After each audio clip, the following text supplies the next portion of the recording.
Hello again, everyone, and welcome back to another Burlingame. It's a small town podcast sponsored by the Burlingame Historical Society. This is Mark Lucchese, also known as Mark at the Mic, and my guest today is Trish Tormey, founder of the Burlingame Running Club, created for youngsters. Trish grew up in Portland, Oregon, where running was embedded into the culture as a way to connect and enjoy the beauty that surrounded the community. She is passionate about how running can influence one's confidence and work ethic, and she loves sharing these lessons with her group. Although reasons for running have changed throughout her life, one thing remains constant. Running has enabled amazing connections and positive outcomes. Trish and her husband Griffin have lived in Burlingame since 2014. They have 4 children, Claire 9, Michael 7, Emily 4, and Kate 18 months. And now my conversation with Trish Tormey. Trish, welcome to the show. Thank you so much for having me. I'm excited to be here. Do you mind if we start with a fun fact? Sure. That's kind of how I like to start my shows, a little fun fact. You were an All-American track team runner at Duke University. Is that true? Is that what I found out there? I was an All-American in track. That is true. All-American in track. Wow. And then from there, after Duke, we're going to come back to that All-American stuff in a minute, but after Duke, did you go on to coach at Northwestern University? Is that what happened? That is true. Yes. I coached there for about 5 years, as well as getting my master's in sports administration at the same time. Wow. Okay. Can we go back to the All-American stuff for a minute? You're my first All-American. I've had lots of people on here that have great credentials for Hall of Fame, California Hall of Fame coaches, San Mateo Hall of Fame people, right? That kind of thing. But never an All-American. And I'm a little starstruck right now. So, Trish. I barely squeezed in. Well, how does one make All-American in track? So in track, if you are a top 8 American at the national meet, you are an All-American. So that means if there are foreigners there, you could technically be 9th or 10th. So my senior year of track, I finished 10th place in the 3,000 meter steeplechase, which is the... You ran a steeplechase? That's the hurdle and you splash into the little and water. The splash, yeah, where we kind of look like horses. Right. Wow. Yes. So I like to joke that it's running with a little bit of athleticism. I played a lot of sports growing up. And so sometimes people like to joke that runners aren't that athletic or whatnot. So kind of combine those two things. But yes, a super fun event, very challenging. You kind of have to learn to be very tired and then still trust that you can make it over those big hurdles. Because unlike the small hurdles, they don't move. So if you hit one of those, you're going down. The hurdle's not going down. You are bouncing off. Yes. So anyways, I feel like the All-American title is a very kind of picturesque ending to probably what was a very up and down career, where my freshman year, if you would have told me that, I wouldn't have believed you. Uh-huh. Even maybe sophomore, junior year, wouldn't have believed you. I got to Duke, was recruited and stepped into what was one of the top programs in the country, and seeing those women who were juniors, seniors, I was starstruck by them, and didn't see any path to competing at that level.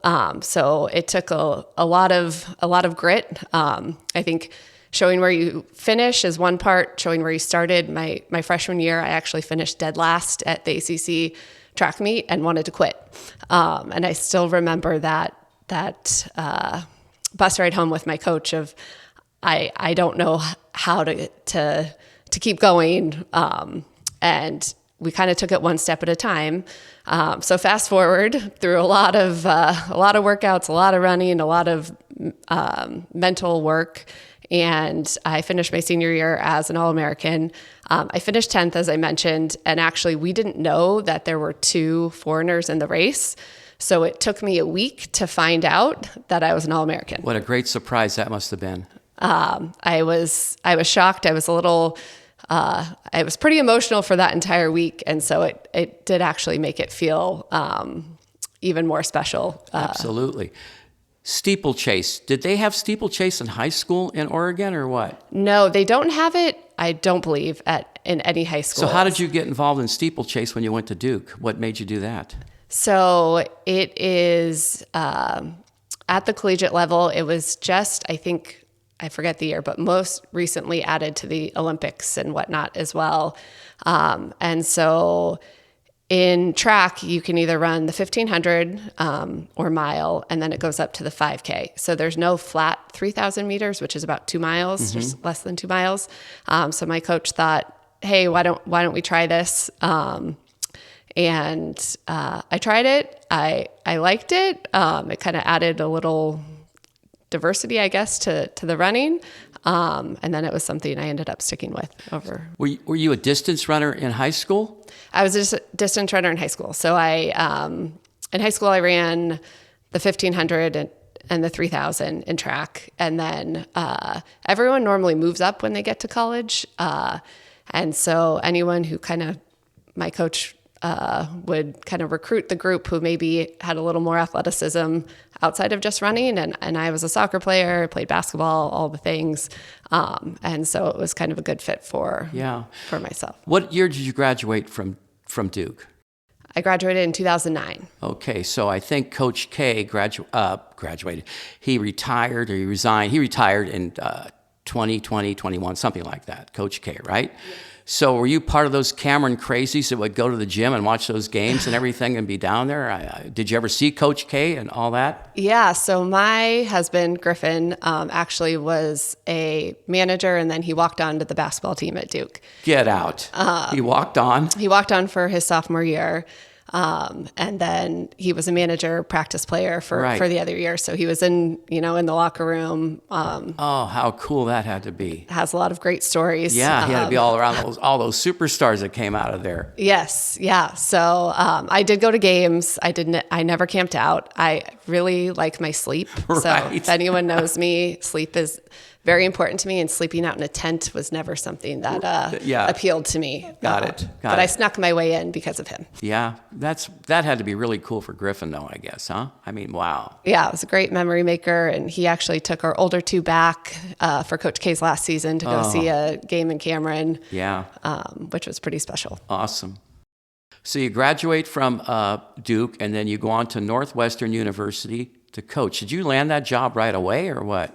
So I actually worked at Duke for a year after graduation, and I worked in the marketing department. So I sat kind of in front of the person with the mic at games and women's basketball games specifically, and came up with like the halftime shows and what they do at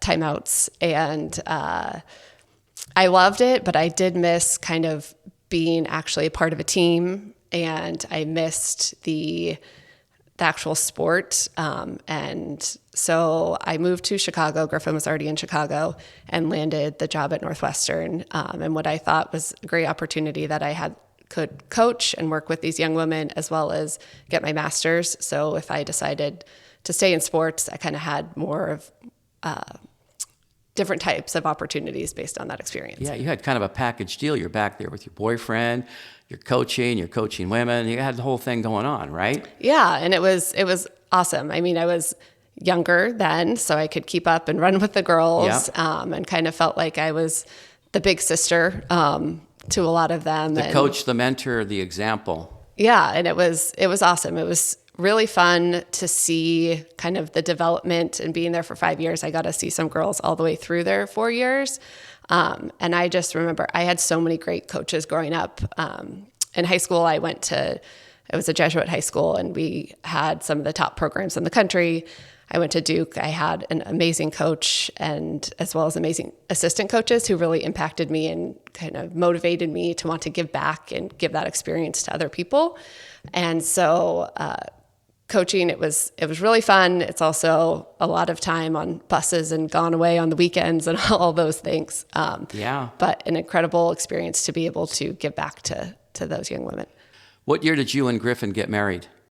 So we got married in 2011. So 2011, and 3 years later, you wind up in Burlingame, California. Okay? I mean, 2014, you came to Burlingame? Yes. All right, I got to know, how did you happen? There you are in Chicago, right? Coaching at Northwestern, you get married, and then you end up in Burlingame. How did happened to discover Burlingame, California, and what do you think of our little city here, our small town? Yeah, it was very much by chance and probably one of the best things that has happened to us. So my husband got a job in San Mateo, and at the time my brother was living in Los Altos, as well as my sister. And my sister-in-law grew up in the Bay Area, and we said, oh, he got a job in San Mateo. Where would you live? And she said, you got to check out Burlingame. It's awesome. If I could move, I would move to Burlingame. So we actually moved here. I'd never seen Burlingame. My husband moved out before me and lived with my sister for a couple months, found us a place to live. And I will tell you, my first impression, I was a little shell-shocked in that we were kind of over closer to Peninsula. And the first thing I saw was all the car dealerships. And I hadn't seen downtown Burlingame. I hadn't seen Washington Park. And I thought, oh my, I moved us from Chicago to live by car dealerships. Yeah. And then fast forward, discovered downtown Burlingame, Washington Park, all of the amazing things about Burlingame, and never want to leave. No, I think that's great. I'm always intrigued of how people, when they haven't lived here in the Bay Area and they come from out of state and they land in Burlingame, what was the motivation, right? So, all right, let's talk about the Burlingame Running Club that you founded for youngsters, correct? I founded, yes, with a few partners, so I want to make sure, okay, not just and you me. can mention Yes. that, absolutely. So I'm just wondering, okay, well, when was the club founded? What year did it come into existence? So 2023 was our first. So you're brand new.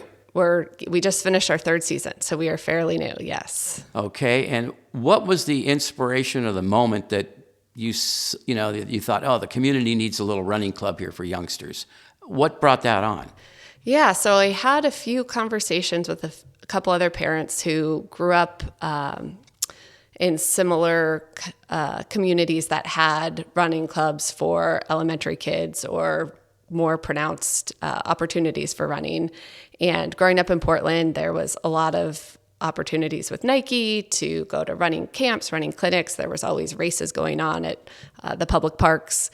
And so it was something I was exposed to, as well as kind of my co-founder of the Run Club, Joel, grew up in Spokane, Washington, and they have a very rich running culture as well, where every elementary school has a running team. So we both separately, as well as one other dad in the area, had thought there's a void for something that is community, something that's running related, and something that is not club sport or something where kids have to decide at the age of 6 that this is going to be the sport for the rest of their life. Mm-hmm.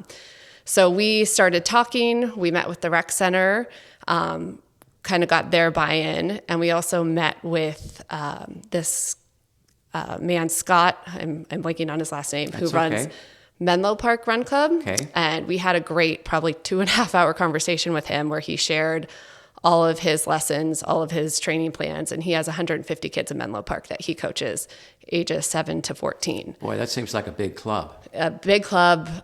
He's super positive, does everything kind of game-based, which is where we got a lot of our inspiration for how we run our club. Yeah.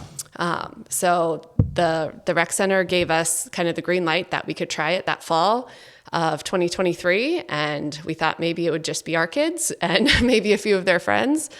So the first year we had 25 kids.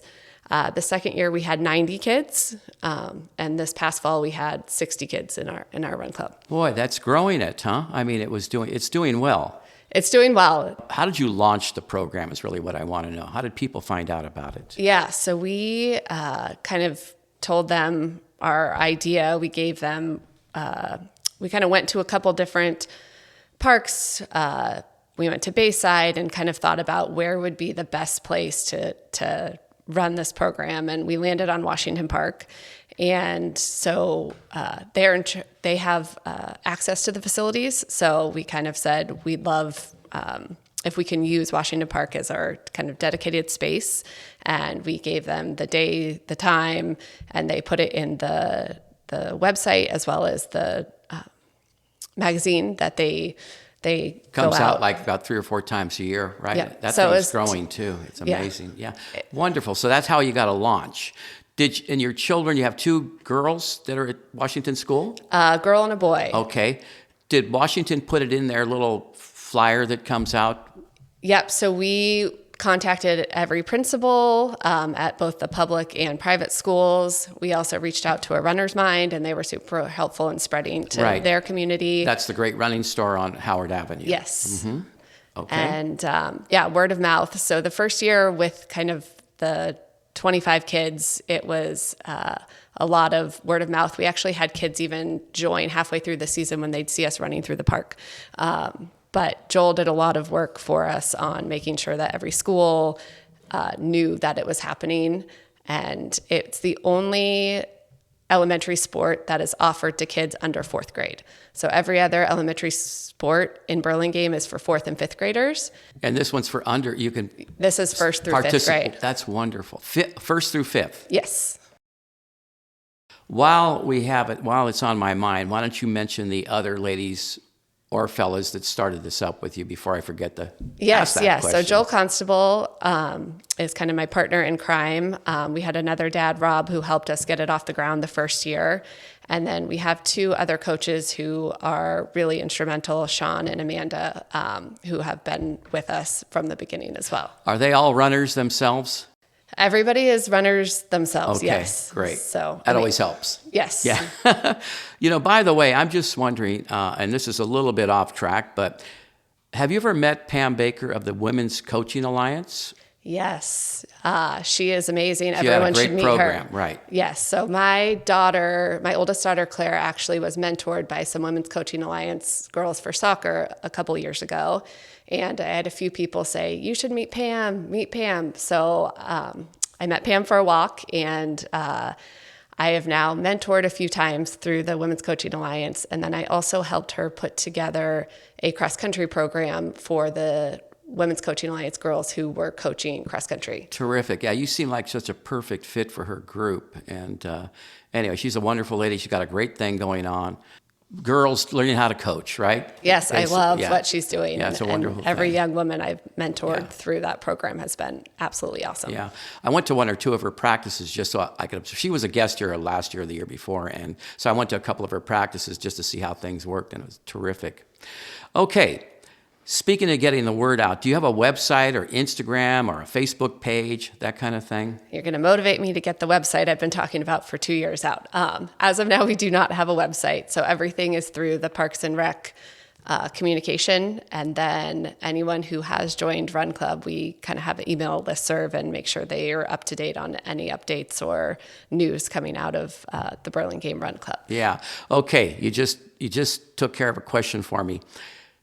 I want to make sure I'm doing this correctly. Is it Burlingame Run Club or Burlingame Running Club? It's Burlingame Run Club. We probably use them interchangeably, but the technical term is Burlingame Run Club. Great. Okay.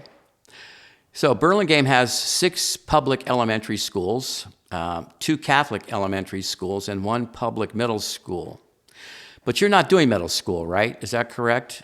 We are not doing middle school. Okay. It stops at what grade? 4th grade? At 5th grade. At 5th. Okay. So are you attracting youngsters from all schools, or are you just getting them from 1, 2, or 3 schools? I think we had kids from every school this past season, as well as the private schools. We're most heavily Washington and McKinley because that is where the coaches, their closest proximity, as well as where my kids go and Joel's kids go. Yeah, but the other schools are all aware of this program. Yep, and we have kids from all of them. Is there a cost for the kids to join? Yeah, so we worked really hard with the rec center on making it as cheap as possible.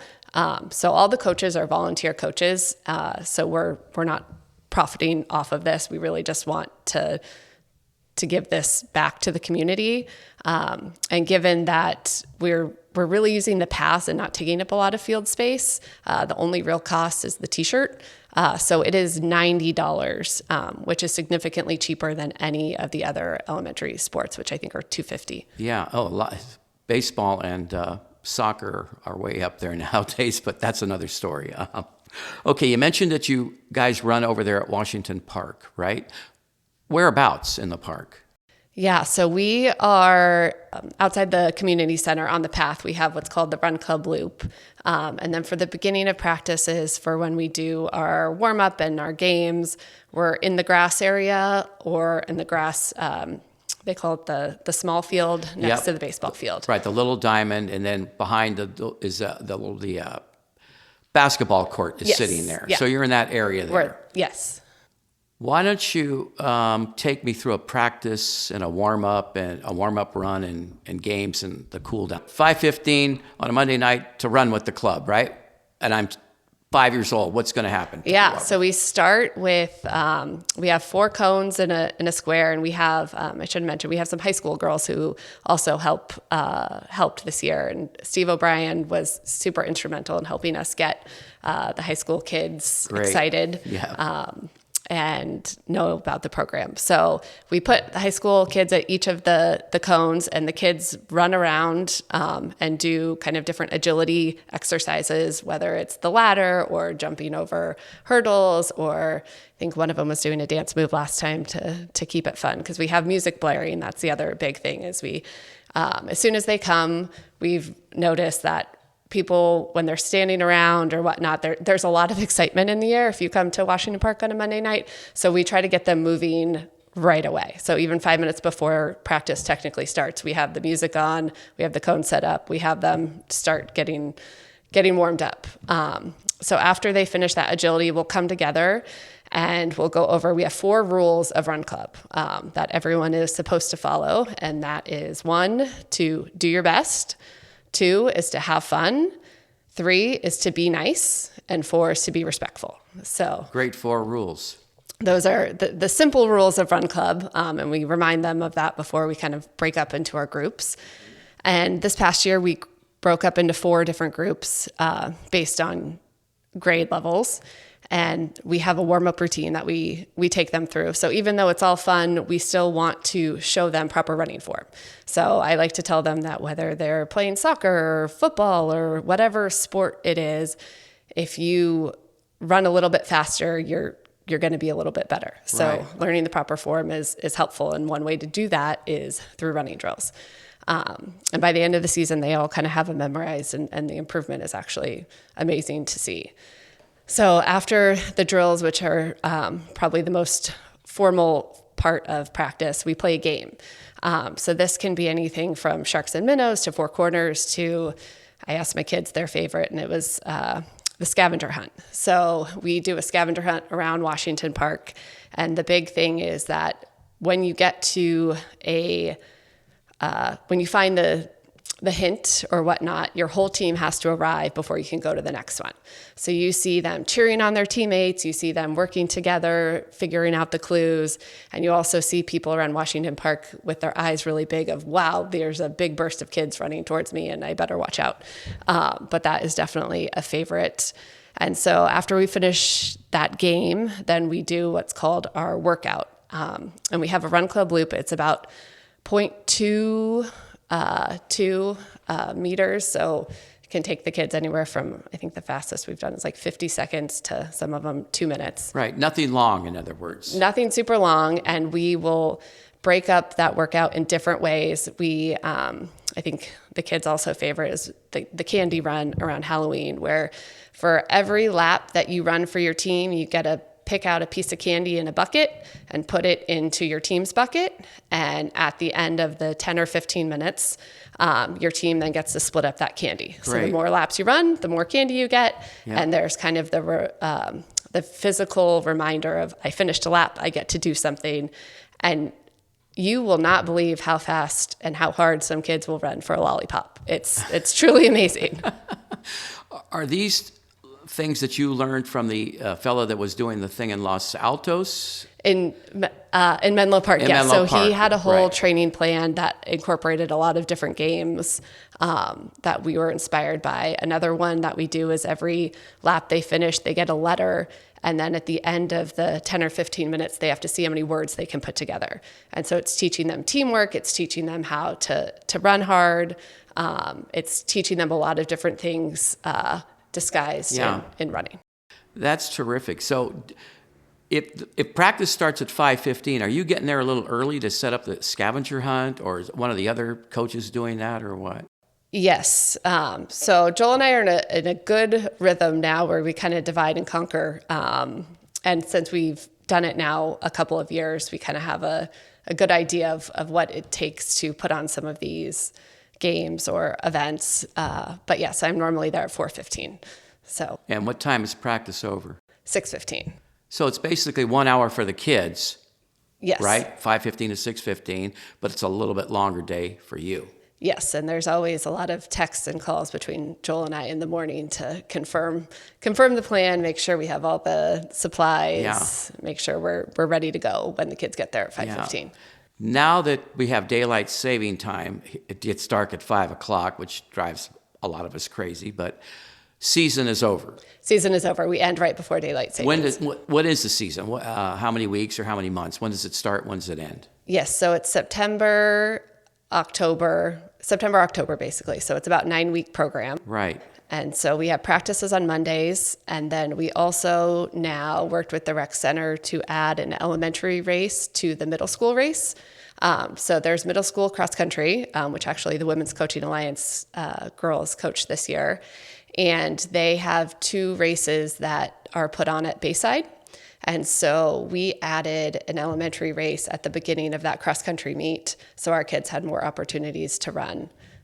That's great, because my next question was going to be, are there any organized fun runs for kids to participate in? So you have a fun run for the children. Is that what you're saying? Yes. At Bayside? So the first year we only had the races that we put on at Washington Park. Right. And then the second year we thought, okay, we needed more opportunities for the kids, especially the older kids who love to actually race, and what already exists that we can plug into. And so we knew that the middle school already had this meet. It's only adding 12 minutes to that meet to add an elementary race. When all the cones are set up, the people are there. Right. And so the rec center was great in helping us add that. And this year Burlingame was the only one with an elementary run club, but during the meet, a few of the middle school coaches from the other towns around here came up to us and wanted to know what we were doing and wanted to add an elementary program to their town so that they could compete with us. That's great. So it can grow. Yes. Yeah, that's great. So just beyond, having the kids run and everything, what's the mission of your club beyond just running? Yeah, I think it's a place where kids can learn how moving your body, how exercising can be fun. And it's not whether they use it in middle school or high school. It's in 20, 30 years from now, are they still active, right? Running is such a great way to benefit the mind, benefit the body. And sometimes it gets a bad rap. People think, I'm not a runner, I can't run. And I think we want to teach them from a very young age that you are more than capable of doing this. And also teaching them that it can be really fun and can be, it is an individual sport, but it also is more fun with friends and other people. And I think when you look at youth sports today, there's some statistic I looked up this morning that was 70% of kids are quitting sports by the age of 13. And the reason that's happening is because there's an overemphasis on competitiveness and they're burned out. And parents are kind of overtaking what should be something that's really fun and special for the kids. And so I think this is our counter to the youth sports culture that says that everything needs to be competitive and that everything needs to be done with the purpose of playing in college or going to the Olympics, which a lot of people think is the end goal, and kind of bring it back to, can we just do something that moves your body, that is fun, and that teaches you lifelong lessons? I think it's great. I mean, running's something you can do for a long, long time, well beyond your work years and, school years, et cetera. So that's terrific. And you don't always have to. We have gotten too competitive. That I agree upon. It's just parents are taking over. And speaking of parents, any parents kind of hang out at practice when you have one going on? We do. We especially probably the younger kids. Right. it can be a bit chaotic. There's a lot of energy. There's a lot of people running. So we ask for parent volunteers, and I think that's probably the biggest hindrance of us growing more. Last year, I mentioned we had 90 kids, and it was a little too much based on the volunteer ratio that we had. So we dropped it down this year, and 60 was much more manageable. So if anyone wants to volunteer, please get a hold of me. Absolutely. We'd love to have you.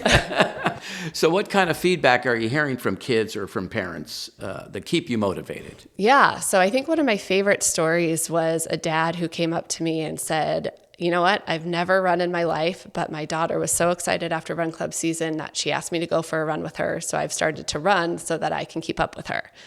And so stories like that, as well as ones where we started this year of giving out a Run Club award, and we had 2 kids who I looked at kind of their progression over the last 3 years, and they dropped over 4 minutes off their mile time.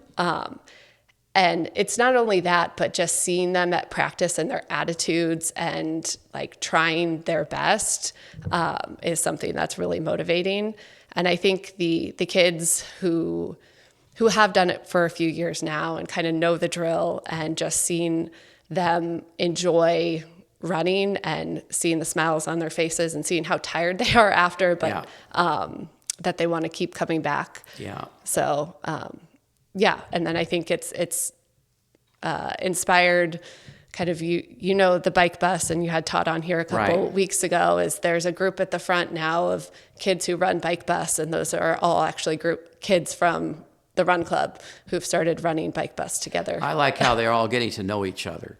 Yep. And forming relationships, because most of them, if they stay in Burlingame, will attend the local high schools that we have here, Burlingame, Mercy, Mills, and they'll continue on. You know what I mean? They'll have lifelong relationships and friendships. So it's really cool to see how it starts out. Yeah. Yeah. Any standout stories of a youngster that maybe joined the club and maybe achieved more than they expected? Anything like that?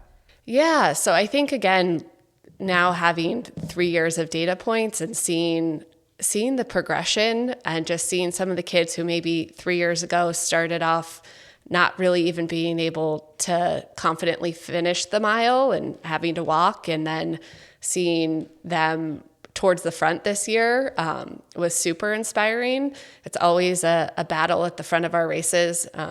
We do one finale race at the end of the season and do a big pizza party. And this year, I think the top 2 kids were battling it out and ran a 6:30 mile, which was... You're kidding. That's wonderful. Yeah. And that's a great mile. Yeah. And I think we had 30 kids under 10 minutes. Gosh. So just kids who at the beginning of the season, again, you told them, hey, we're going to go run a mile. Their eyes got really big. They got really nervous. And so I think one of the coolest things is that they did something really scary and they finished it.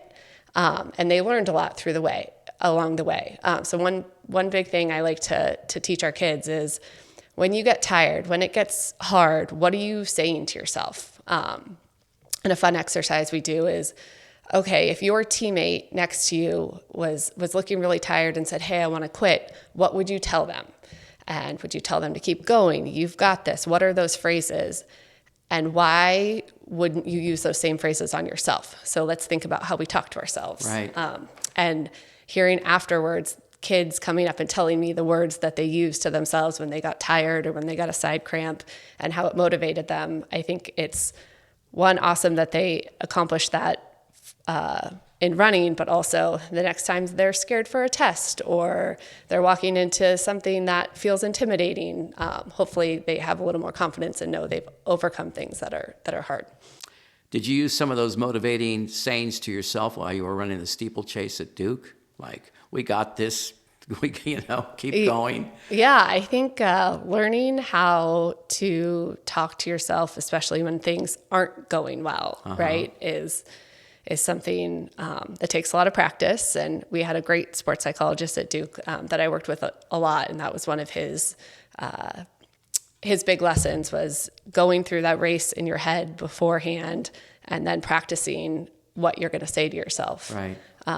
So I tried, not always successfully, but you learn from it, right? If it doesn't and work. then you brought a lot of those tools to what you're doing today. I think it's great. Okay.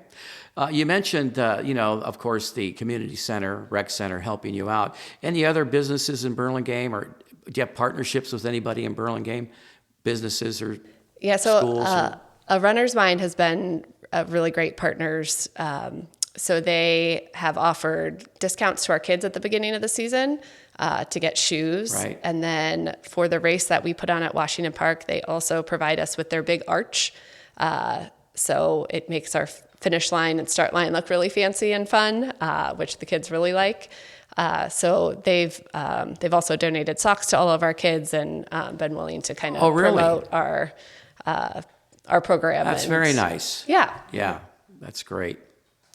All right, I'm a parent, and my child is kind of shy and has never really run much except for the schoolyard, but he's kind of curious about joining. What advice would you give that parent, or what advice would you give me as a parent? Yeah, I think sign them up. Maybe sign them up with a friend, but if not, they will make friends. We try to do a lot of things to kind of ease that nervousness, especially in the beginning. Do something silly or fun, or find ways kind of at each of those four corners of the warm-up that I talked about, of before you go to the next one, you need to find someone you don't know and tell them your favorite ice cream, so that they really get to know each other and kind of have that camaraderie of a team. But I think it's no more running than they're doing in a soccer practice or a basketball practice. The kids do love the prizes, the candy and the little bracelets and the little trinkets. And we do popsicles the first practice to try to kind of, again, afterwards, you worked really hard, let's bring together and build community. So I think it's something where we've had a lot of stories from different parents of, I signed my kid up, I didn't know what it was, and this was just exceeded our expectations and a gem. And my kid loves coming on Mondays. Can you please do it in the spring? Can you please do it more? So I think try it. And the worst that can happen is they learn a few new skills and maybe incorporate them into their life. 60 kids enrolled this last session. Is that what you were saying? Is that 60? 60, What's the split? More boys and girls, or more girls and boys, or pretty much 50-50? I think this year we had a little more boys than girls, but it was pretty 50-50. Yeah. We had a lot of third and fourth graders, which was great, and then we had a lot of first graders. So, which Joel's daughter's in fourth grade, and my daughter and son are in third and first. So we are the first graders hard to handle or to keep focused? Have them stay focused. I mean, that's got to be a challenge at that age. It is a challenge. Yeah. Yes, they do better when we are moving. So we really try to keep things moving and keep them focused. I'd say the hardest part with that group is the drills. Yeah. So I try to find ways to keep them engaged there. But that definitely age group is probably the most challenging. And this year we changed it so that we did grade level teams instead of mixed level teams. Mm-hmm. And we got a lot of great feedback that it kind of built more camaraderie. People were with their friends.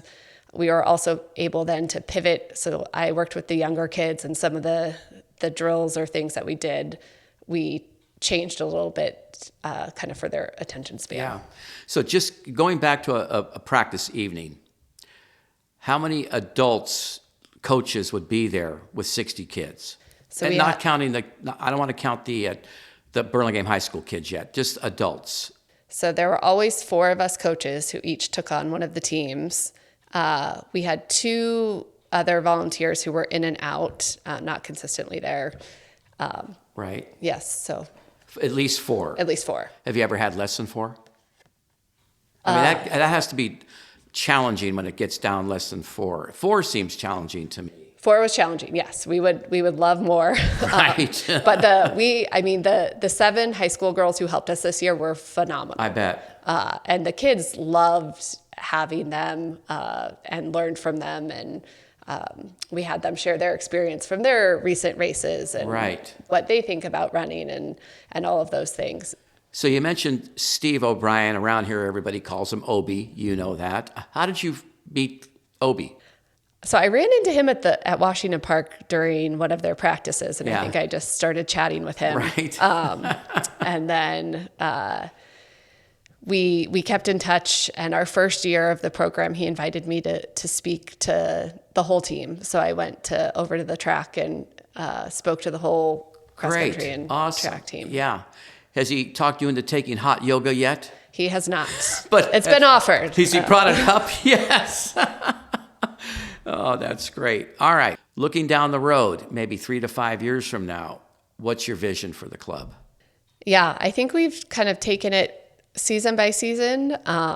For now, I think the Menlo Park Club is a great inspiration on how he started younger, actually, and then grew his program to expand through middle school as kind of his kids aged up. I think for me, what I found in my volunteering is that with my current capacity, doing things for the age of my children is kind of what needs to happen right now to keep my family moving. And so my kids fall into this age group. So even my 4-year-old, who is not qualified age-wise, still participated this year because she saw her big siblings do it. So and we should mention again that you have 4 children, 9 down to 18 months. Is that what the ages are? Yes. Yeah, that's a handful. It's a handful. But so from here on out, maybe season to season, is that what you're thinking? I think season to season. I think we would love to grow connections more with the middle school. I think a lot of the things that we're doing overlap. And 2 years ago or 3 years ago, I mentored the Women's Coaching Alliance girls who coached middle school. And actually one of our high school coaches also coached the middle school team. So I think there is more connection to be done. I think there's more community to create between the elementary, middle school, and hopefully the high school. Great.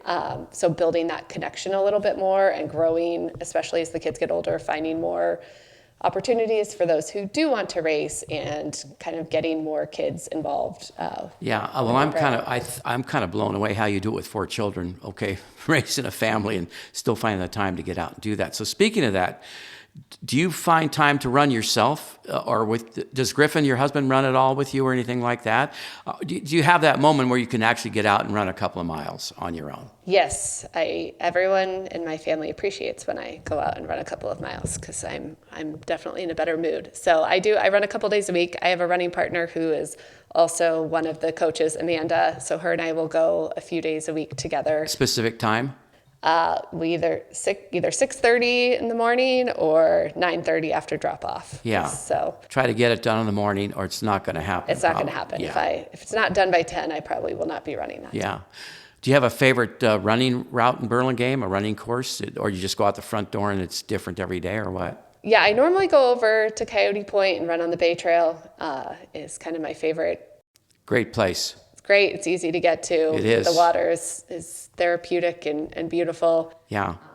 If I feel like a hill, I'll go the other direction and go. Right, up by the reservoir, up by Crystal Springs or something, or just run up Ralston or Chateau or something like that. Yes. Yeah. Yeah. We're very fortunate. We have a lot of variety. Yes. Yeah. My husband explores. He runs probably more than I do now, which is funny. A lot of people will say, "Oh, like I saw your husband running. He's the runner in the family." And he has become more of the runner in the family. You kind of go, okay, yeah. I'm too tired to do long runs on the weekends anymore. So. All right. So now that you've been in Burlingame for about 11 years, I guess, 2014, 2025. Yeah, it's about 11 years, right? More or less. I hope the math is right. What's the one thing you love doing in Burlingame when you're not helping out with the Burlingame Run Club? I just love walking from our house through Washington Park downtown. I grew up somewhere where you couldn't walk out to get ice cream or out to get pizza. So this past Friday night, we walked downtown, got ice cream as a family, walked home, and I just seen people in the neighborhood and just how friendly everyone is. So it's kind of the simple things, I think, is what I love about Burlingame. And from even the bike bus that Todd runs to this past Saturday was the football game coming marching through. Did you watch them? Did you go out on the street and watch them? We went and watched the parade, and then the rest of my family got swept up with Todd's family to walk to the game. Right. So I went home to get the diapers. Oh, you know what? Todd and I think Justin, I think his name was Justin anyway, they walked by me because I always love going out there and watching when I can. It's so much you probably fun. saw my kids then too. The band coming and the police car leading the way. I'm a big advocate of having a real parade here in Burlingame and trying to make that happen down Burlingame Avenue with the Burlingame Marching Band, the Lions Club, the Rotary, the Women's Club. I think it would be fun on a specific holiday. I mean, Hillsborough does it on Memorial Day. I'm sure we could do it on 4th of July or even a day like Veterans Day, which was yesterday. Be fun, right? It's small town. It keeps it small town. And the way all the neighbors came out to watch the Burlingame Marching Band last Saturday was just fun. Yes, it's a boost for the kids in the band, too. Do you know what I mean? Because everybody's on their way to the football game to watch the kids play football, but the band gets accolades that way as well. So.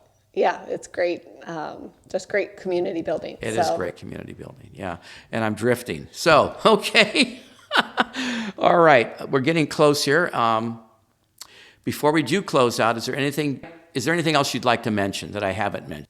You're not on Facebook or Instagram yet, but you hope to get a website up and running. Yes, and currently everything is through the Parks and Rec and Activity Guide. And we are currently considering what we might do for the spring, but for now, the next thing will for sure be in the fall. Okay, great. All right, shout outs to family, friends, fellow coaches, colleagues, etc. Yeah, so since this was about Run Club, I'll have to give a shout out to Joel as well as Amanda and Sean for making it happen and being great partners. And then for my husband as well, who also makes Run Club happen, because if he didn't come over and take care of the other kids and support me as well, it would not happen. And then my kids, I asked them yesterday if they would still do Run Club if I was not the coach, and they said, They got too distracted by the question, and they just said, but you have to coach us. You have to do Run Club. So they will still sign up even if I was not the coach, was what I learned, which is great. Well, what you're doing is wonderful for the community. It's just another way to connect our community, and it's a great way for these kids to get involved into a sport without all that competition going on. So, and still be competitive in a way. Yeah, I hope what would make me so happy is to hear stories of people who continue trying it in middle school cross country, high school cross country, or just in the future saying, hey, I started running and I've continued, and it's part of my day. That would be great. Trish, thanks for being on the show. Thank you so much for having me. You bet. I'd like to thank Trish Tormey for being my guest today on A Burlingame. It's a small town podcast sponsored by the Burlingame Historical Society. If you are enjoying these oral histories, please offer a comment or a suggestion, and please subscribe. There is no obligation to subscribe. These oral histories are a way to connect our community. They have no advertisements or interruptions, and we are not monetized. Thanks to my Minister of Podcasts, Mike Nagler, Executive Producer Shelby Lucchese, Director of Marketing and Social Media Adrian Lucchese, and original music by Bray. This podcast was written and edited by Mark at the Mic and recorded on Wednesday, November 12, 2025 at the Burlingame Public Library. The Burlingame Historical Society copyrights this oral history, and no part can be copied and replayed without the written consent of the Burlingame Historical Society. Be sure to look for my next episode, when my guest will be Jackie Cook, longtime Burlingame resident and currently the Chief Legal and Administrative Officer for Weight Watcher International. So until next time, everyone, see you around Burlingame. It's a small town.